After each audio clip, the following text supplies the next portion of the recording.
Hey, how's it going, Metalheads, and welcome back to another video.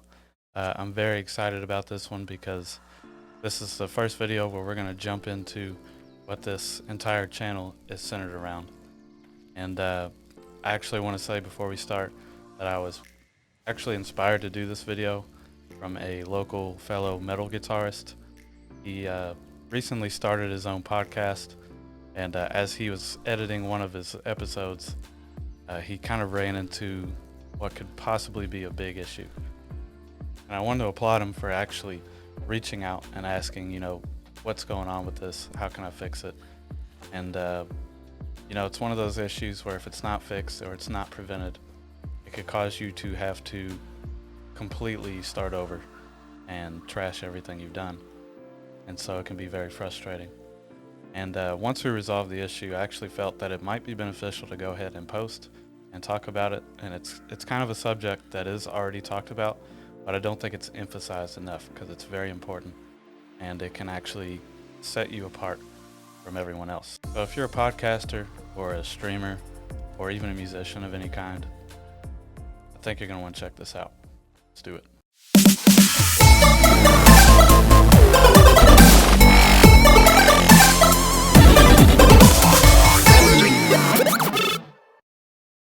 Also, before I forget, gotta handle the basic business first. If you are a first-time viewer or new to the channel, go ahead and hit that subscribe button down below. Tap the bell to stay notified. Let's go. So what I wanted to talk about today is noise gating. And for most of you who have been podcasting or you've been streaming, you probably know a little bit about these, and you've probably seen maybe a video out there on YouTube already covering what a noise gate does, what it is, and that's totally fine. If you pretty much have the gist of it, that's great. But I don't feel like people emphasize how crucial it is, because it will, again, set you apart from other podcasters. And I'm not sure if you notice right now, but there's something going on with my audio, and every now and again you hear a pretty good, like a low level buzz. That is actually not something I can fix with my noise gate because I do have one on, and I keep it pretty tight, but that's something entirely different. I have yet to figure it out. But for those of you who don't know, basically a noise gate removes any sort of unwanted noise that's in the background, just to keep it simple.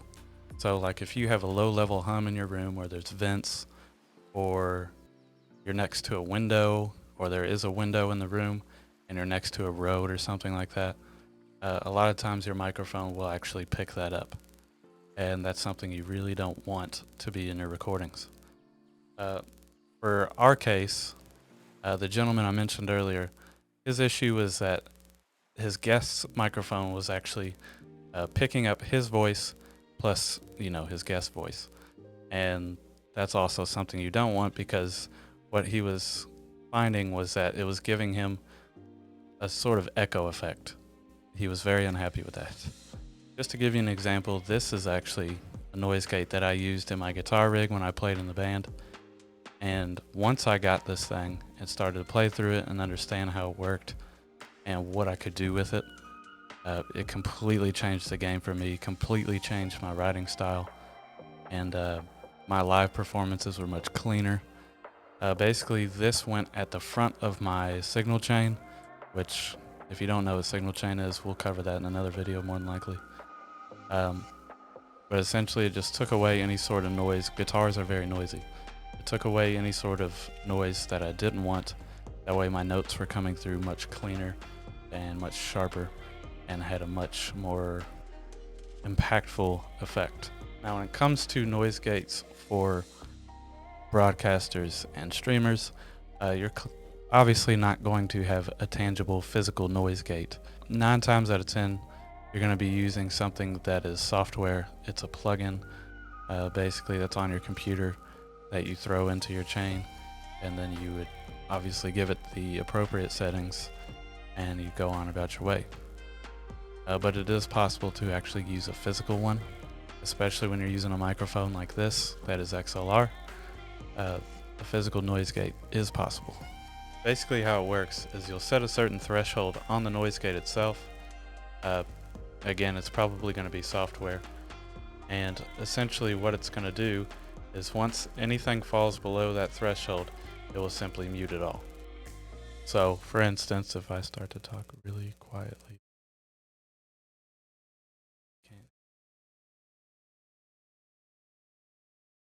you probably can't hear what's happening. That's because the gain level is falling below that threshold, so therefore the noise gate kills it. Essentially, that's how you would get rid of room noise, because the room noise isn't loud enough to break the threshold of the noise gate. Now, just as an interesting fact about this particular guy, it has actually been on the market for 10 years. So I bought this about 7 years ago, and I've never let it go because it just, to me, I would put it up against anything out there as far as instruments go. So hopefully thus far I haven't confused anybody too much, but if you're kind of questioning whether or not you need one, I would always recommend using a noise gate. I swear by them.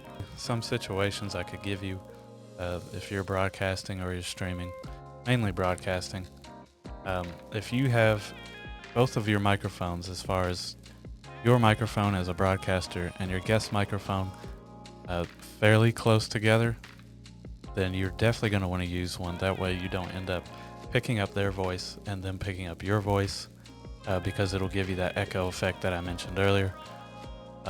Also, if you're using a condenser microphone, condenser microphones are well known for being very hot, which hot meaning that they're very sensitive and they will pick up everything around it.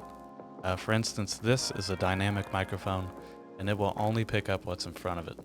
Occasionally it will pick up stuff from the sides if that sound is able to travel all the way to the front. And if you check out any of my other videos, you'll actually find that you can hear my mechanical keyboard, me clicking away on it. But that can be alleviated with tightening your noise gate. It's just I don't want to go any tighter than I've got it. And like I mentioned before, if your room is noisy, then you're definitely going to want to throw one on. A good way to find out is to just go ahead and start recording, slap a noise gate on in the front of your chain, and just kind of see what happens. If you can hear things around you or people outside, for instance, then you're definitely going to want to tweak some settings on it and make sure that you get a noise gate on there.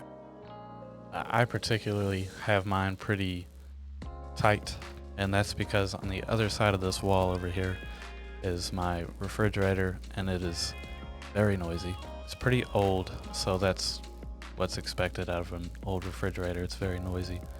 And then like right next to that is my washer and dryer, and when those are running, it's like there's a stampede running through my house. So I definitely have to use one.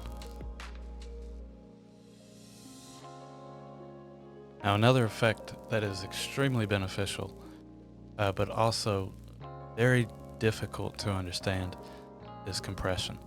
And basically, the best example I can give of what compression sounds like is, I'm sure you've watched TV or a movie, and you hear the actors start to raise their voice and start to scream or, whatever, if they get angry, upset, what have you. You notice that their voice never really gets louder, even though you can tell they are raising their voice. And that is because of compression. And essentially what compression does is it brings your lower peaks up and your higher peaks down, and essentially kind of squashes it so it all sounds even. And that's probably the best example I can give. Compression is a weird animal on its own, and it's very subtle. It's not something that you turn it on and you hear a huge difference, but it is there, and it does do its job. This is actually a Keeley C4 compressor, and this is what I also used in my guitar rig. And although it was subtle, and if I was to show the common person, click it on, click it off, then they may not hear a difference, but it is there. And this is crucial to vocals or broadcasting. This kind of keeps them under control, keeps them even, so that they don't sound like there's a massive peak and then your audience is kind of like, oh my God. But again, you're probably not going to have anything that is a physical compressor when you're doing broadcast work, because you're probably using something like OBS or Reaper. Reaper is a digital audio workstation, just in case you're not familiar with it. So as far as Reaper and OBS is concerned, you're actually going to have a plug-in version of this, and that is what you would use. So basically, if you've ever watched your favorite broadcaster or your favorite streamer and wondered what it was that was making it sound so clean and so good, you basically know now. Noise reduction or noise gating and compression are absolutely crucial to sounding the best you possibly can. As it's going to eliminate that noise, just basically isolating your voice, isolating what's going on. As far as compression goes, it's going to make you sound nice and even all throughout. You know, that way when you get excited or when you yell into the microphone or something, it's not going to clip and distort and just obliterate people's eardrums. There are other effects and plugins that they probably have as well that is helping it out. But those two, I cannot emphasize enough, are so important. And not only if you're a broadcaster or a streamer, but if you're a musician as well, and you're recording or you're producing, these two are also extremely crucial. So it's definitely worth looking into. If you need to do some more research and just dig in and find out everything you can do with these effects, because they are important.